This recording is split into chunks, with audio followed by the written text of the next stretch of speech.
Olá pessoal, essa é a terceira videoaula e agora eu quero falar um pouco mais especificamente de um dos tópicos do nosso conteúdo programático, que é a questão da filosofia e ciência. E aí tem um livro bem interessante do Rubem Alves, intitulado Filosofia da Ciência, Introdução ao Jogo e Suas Regras.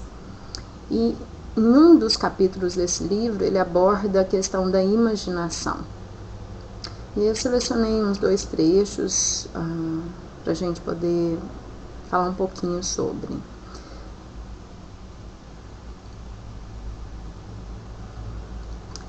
Rubem Alves cita um filósofo Leibniz, né, que afirma que nada é mais importante que ver as fontes da invenção que são, em minha opinião, muito mais importantes que as próprias invenções. Creio que o título desse capítulo, por se tratar de imaginação, tem muito a ver com a questão da pesquisa.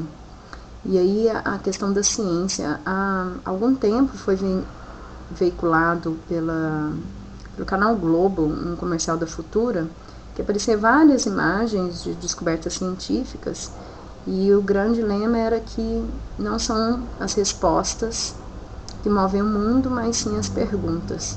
E aí é essa imaginação do ser humano que permite que outras perguntas surjam, né? Que novas perguntas surjam. E eu quero que vocês comecem a liberar a imaginação de vocês, já tentando buscar uma pergunta de pesquisa para o projeto de pesquisa que vocês vão ter que fazer nessa disciplina. Na sequência ele traz uma outra citação do Juan David Inácio, que diz assim: o que está em jogo não é a transmissão daquilo que se inventa, mas antes a transmissão do poder de inventar.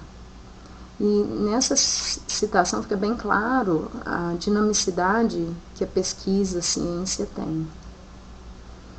Questão de método e a certa tendência a identificar ciência como método científico. Rubem Alves critica essa relação, e pelo próprio nome da nossa disciplina a gente vê que essa tendência é muito mais forte, né? Mas que a questão do método, ou identificar a ciência como método, né, é uma tendência questionada por Rubem Alves, mas há outros teóricos que dizem que só se pode provar, né, que você está fazendo ciência, ou que você é um cientista, de acordo com a comprovação do seu rigor metodológico. E aí, na sequência, vou voltar um pouquinho. Ele cita, né, é evidente que a ciência não pode ser definida em função do seu conteúdo, pois ele tem sofrido profundas revoluções ao longo da história. E é verdade, se formos pensar em relação ao conteúdo, objeto, eles têm sofrido bastantes mudanças, né, é o que ele coloca como profundas revoluções. E aqui eu trouxe, né, esse aqui é o livro do qual a gente está comentando. Essa é bem a edição que eu tenho. E aqui tem uma foto do Rubem Alves, né, filósofo brasileiro, bem na área da filosofia da educação. E para a gente falar um pouco mais, né, sobre essa questão do trabalho científico, eu ainda trago 2 outros títulos que vão auxiliar vocês.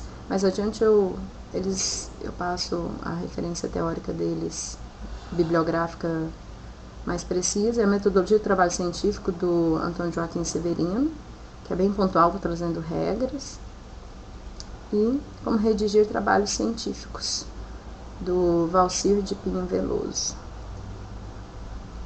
E aí eu quero passar para vocês um trecho de um vídeo do YouTube, que eu gosto de trabalhar com os alunos, e que eu acho bem interessante, para que vocês possam ver, pelo menos assim, esse início, né, falando sobre filosofia da ciência. É um vídeo que foi usado para algum curso, né, de EAD. Quem está apresentando é esse Jonas Luiz da Silva, né, e ele vai falar um pouquinho. Então, ouçam. A nossa palestra faz parte dos grandes temas abordados em uma série criada pelo Núcleo de Educação à Distância da Faculdade Integrada da Grande Fortaleza.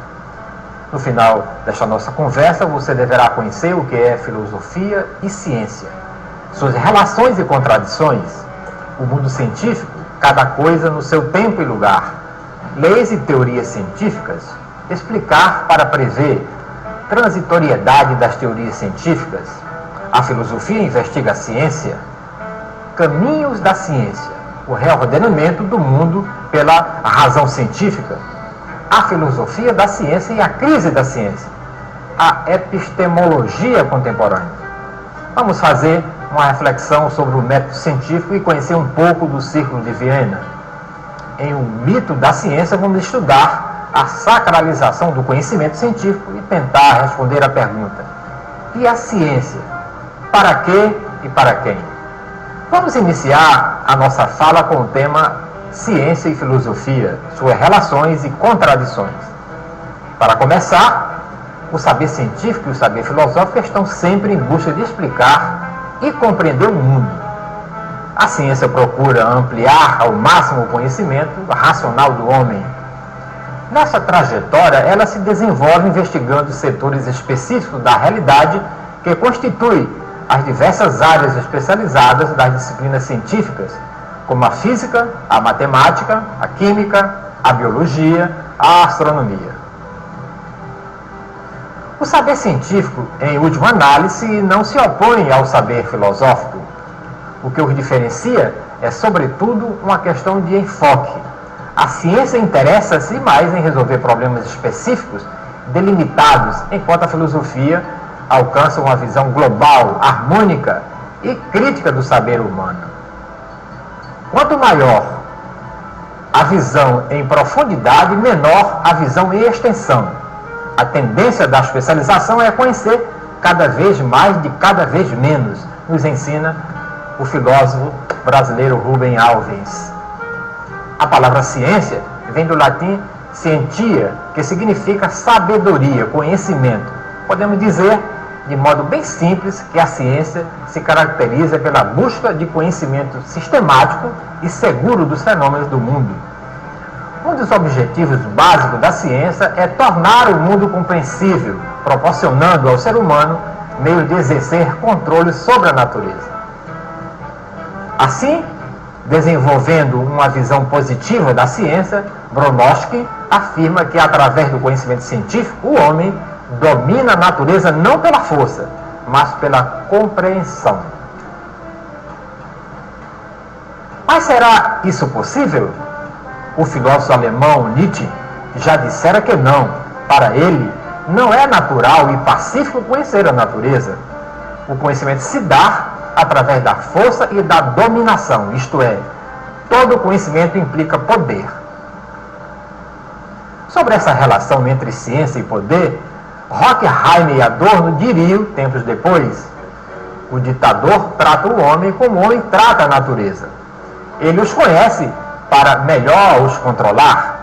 Assim, nessa visão negativa da ciência, a insaciável sede de conhecimento transformou o mundo num inferno tecnológico e causou certa regressão dos valores humanos.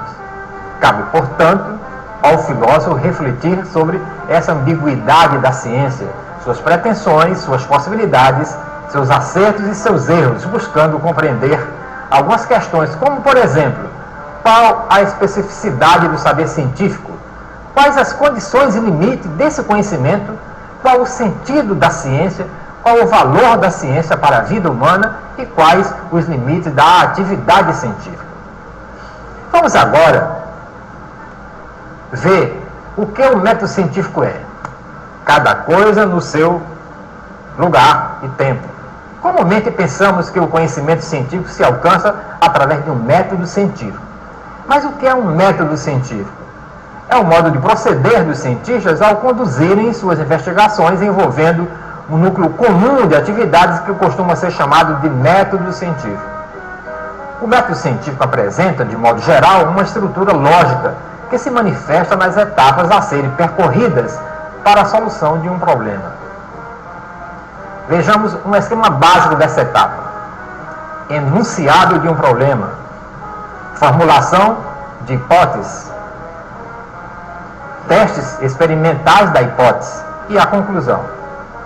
Vamos explicar agora uma a uma cada tópico. Vamos para o enunciado de um problema. Bem, quis apresentar até esse trecho. Depois, se vocês tiverem interesse de assistir o vídeo completo, vocês podem buscar no YouTube pelo título, né? Filosofia da Ciência, parte 1, conforme vocês estão vendo. E nós vamos discutir em outra videoaula essa questão do método científico mais detalhadamente. O que eu quero chamar a atenção para vocês por esse vídeo, as citações que eu trouxe, é a relação entre filosofia e ciência. Para que fazer ciência? Né? Para que desenvolver um projeto de pesquisa na área de matemática? Pensem sobre isso e já tentem ir buscando uma temática, um problema, uma pergunta de pesquisa. Próxima videoaula eu vou abordar isso com mais detalhes.